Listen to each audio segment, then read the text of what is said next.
বাজারে সার পাওয়া যাচ্ছে না। 1850 টাকা বস্তা সার। 1350 টাকা সার, 1800 টাকা। টাকা বেশি দিলে বাজারে পাওয়া যাচ্ছে। কিছু সিন্ডিকেট হয়, এগুলো যদি তদারকি ভালো হয় প্রশাসনের, তাহলে এই সিন্ডিকেট আর থাকবে না। আমাদের সরবরাহ স্বাভাবিক রয়েছে।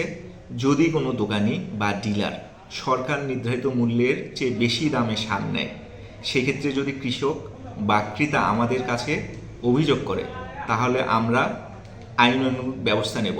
আর আপনাদের মাধ্যমে আমি কৃষক ভাইদের বোনদের বলতে চাই, আপনারা ক্যাশ মেমো অথবা ভাউচার ছাড়া আপনারা কোনো কৃষি পণ্য ক্রয় করবেন না। যদি কেউ দিতে না চায়, তবে অবশ্যই কৃষি অফিসে যোগাযোগ করেন। আমরা অবশ্যই যারা ভাউচার দেবে না তাদেরকে আইনের আওতায় আনবো। 1800 টাকা বস্তা, 1850 টাকা বস্তা।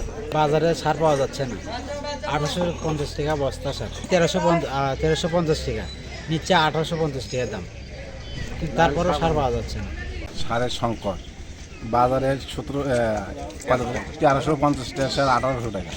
8 দিন দেখো যখন 10 বস্তা সার লাগবে ফসফেট, কোনো সারই পাইনি। টাকা বেশি দিলে বাজারে পাওয়া যাচ্ছে। আলু মৌসুম, এই সময় পর্যাপ্ত সারের প্রয়োজন। আমাদের কৃষকের যতটুকু সারের প্রয়োজন তার তুলনায় বরাদ্দ একটু কম। তো বরাদ্দ যদি একটু বাড়ায় দেয়, তাহলে কৃষক একটু উপকৃত হবে এবং তাড়াতাড়ি যদি তারা সার পায়, একটু তাদের জন্য বেশি ভালো হয়। হয়তো কিছু সিন্ডিকেট হয়, এগুলো যদি তদারকি ভালো হয় প্রশাসনের, তাহলে এই সিন্ডিকেট আর থাকবে না।